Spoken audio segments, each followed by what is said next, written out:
a place where I love to be. Look in a book, here's a story for you. Who makes stories when the day is through? Who makes stories when the day is through? Story makers, working through the night till the rising sun. Story makers, stories are fabulous, stories are fun. Milton Wordsworth, Shelley and Jackson, working through the night till the rising sun. Story makers, stories are fabulous, stories are fun. Come and be a story maker.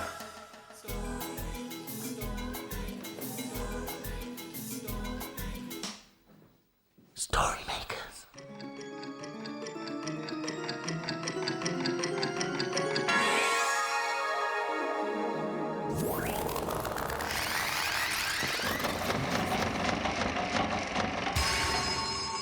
Story makers. it's midnight. Hello. Has everybody gone? The sun is down, the stars are bright. Story makers come out at night. Milton Wordsworth, story maker and magical maestro, at your service. There, finished. Wonderful. Oh, what is it, Jelly? Oh, it's a splatter painting. And it's called... Milton! Milton! Yes, my spiky pink-haired I friend. can't see anything.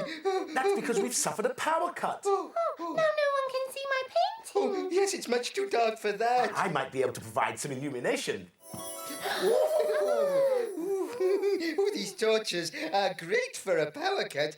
Oh, and look, they make me look really spooky. And you can make fabulous shapes on the wall. Look. And you can see my painting. Oh, Milton, why don't we put one of the torches in the story machine and make a story about shapes or shadows? Good idea. May I borrow your torch, Jelly?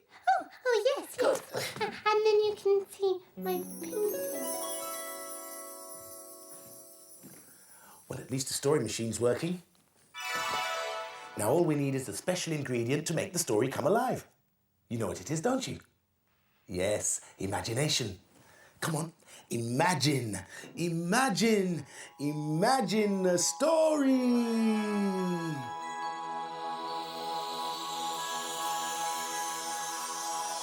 Look, Milton, it's a blue cow story. That's right, Blue Cow and the Shadow. In a field not far away is a herd of cows grazing quietly. One of the cows is most unusual. Blue Cow wonders about the big world beyond her field. One day, Blue Cow was looking at the other cows in the field. I wonder what it's like to be all on my own.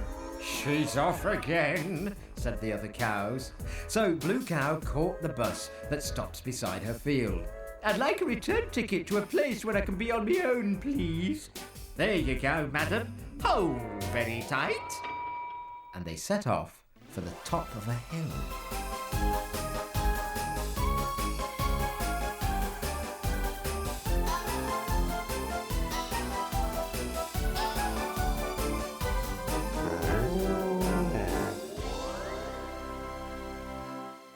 And then they arrived. There was absolutely no one around. There weren't even any birds in the sky. Oh, this is so peaceful, she said, sitting down to enjoy the view. Oh! There on the ground was a big black shape. It had 2 horns and 4 legs, just like Blue Cow. Hello, I'm Blue Cow, she said, but the shape didn't answer. She tried waving. The shape waved back at her. Do you want to play? She said. I know, let's have a race. Nod your head like this if you want to, she said, nodding her head. The shape nodded back at her.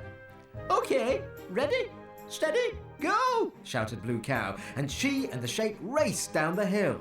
It was strange, but they both finished at exactly the same time. That was fun. Shall we sit down? And she rested underneath a tree. But when Blue Cow looked around, the shape had disappeared. I wonder where it's gone, she thought. She stepped back into the sunshine to look for it. Oh, there you are, she said. Let's sit in the shade. But as soon as Blue Cow walked out of the sunshine, the shape disappeared again. Suddenly Blue Cow had an idea. She walked into the sunshine and stood on one leg, and the shape did too. She did a handstand, and so did the shape. She lay on her back with her feet in the air, and guess what? So did the shape. Of course, thought Blue Cow. I've been playing with Miss Shadow all day long.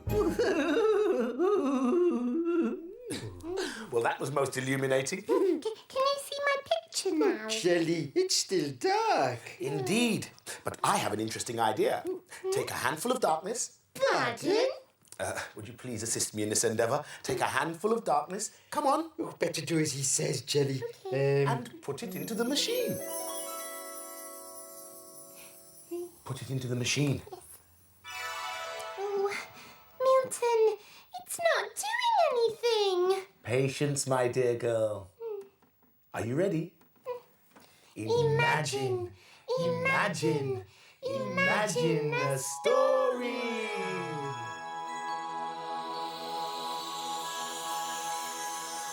What's it going to be? Oh, it's a Kevin the Spaceman story. And how appropriate. It's called The Dark Side. Kevin and Spanner in space to explore, seeking out planets never heard of before. It was the middle of the night when the rocket landed. Ooh, said Kevin. I can't see where I'm going. Ruff, ruff, agreed Spanner. I wish there were some lights here, said Kevin. As if someone had heard him, 2 rows of lights suddenly lit up a pathway. Thank you, said an astonished Kevin. That's all right. Twinkled the lights. Kevin and Spanner set off along the path. It was much better now they could see where they were going. Is anyone out there? Called Kevin, peering into the gloom. Ruff, barked Spanner doubtfully. I'm here, sparkled a voice. Hello. Hello, called Kevin. Where are you? There was a twinkling sound and a sparkling star floated down from the sky. Welcome to the dark side, said the star. Kevin gulped. How do you do? He said politely. The dark side of what? The moon, of course, shimmered the star. Come on, I'll show you. Follow me. I'm very sorry, said Kevin. We'd love to come with you, but we can't fly. Woof, agreed Spanner. Who ever heard of a flying dog? That was plain silly. Of course you can fly, called the star. All you have to do is shout space. Kevin and Spanner looked at each other. It was worth a try. Space! Shouted the 2 friends together, and before they knew it, there they were with the twinkling star flying through space. Wow! Shouted Kevin. This is great! Keep close to me. There's a satellite coming, called the star. The satellite whizzed past, narrowly missing Spanner. Pardon me, called the satellite. Spanner started barking furiously. Look, said the star, the light side, and he pointed down to the moon. Oh, yes, said Kevin. Below him, he could see the rough surface of the moon, just as he had always imagined it to be. Spanner looked down too. He couldn't see any bones, and he was beginning to get hungry. Time to go back, said the star. We don't want to get lost. Kevin agreed. They turned around and followed the star past planets and moons and landed back on the dark side. See you soon, said the star. Bye. The lights of the pathway turned back on. Good trip. They shimmered. Yes, thank you, said Kevin. Come on, Spanner, let's go back. I'm hungry. Is there really a dark side of the moon, Milton? Verily there is, oh green and tiny one. Oh, there is. Look, look, look. What's that, Jackson? Look, a dark moon. Hooray! Magic. Can you see my picture now, please, Milton? With the greatest of pleasure, my little jelly bean. Ta-da! What is it? Well, I shall call it Bright Lights in a Power Cut. how did you know what it was called? A perfect title. Might I be allowed to make a story from it? With your assistance, of course. There we are. Now we need a large helping of imagination. Ready?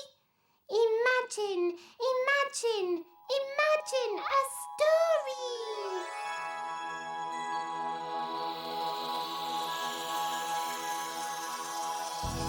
Well done. You've made a playbook.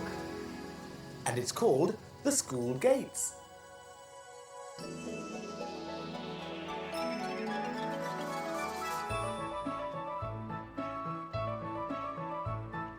Christopher loves going to school.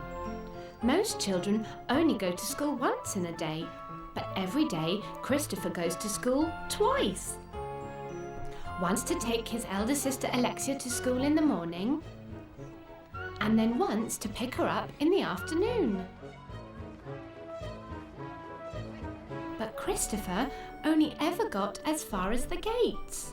He never ever went inside, though he often wondered what it would be like. Then one day, Christopher and Mum went to school as usual, once in the morning and then again in the afternoon. All the children came running out.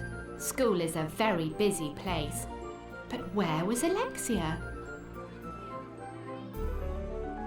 Mum thought Alexia must still be busy inside and thought that they should go and find her.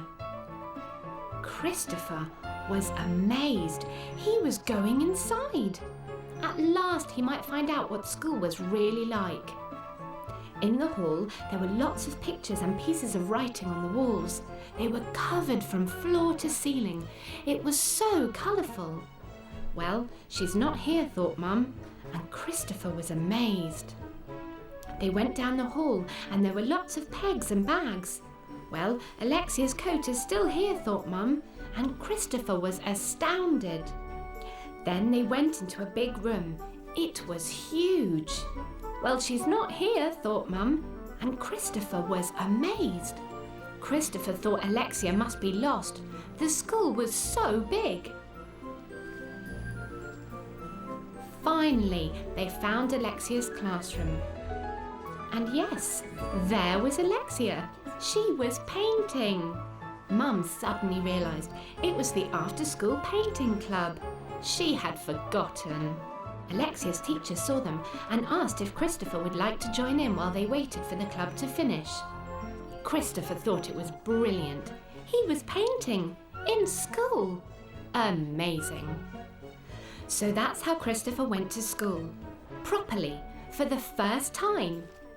And he can't wait to go back again. Milton, I've done another picture. Ooh, I feel another masterpiece coming on.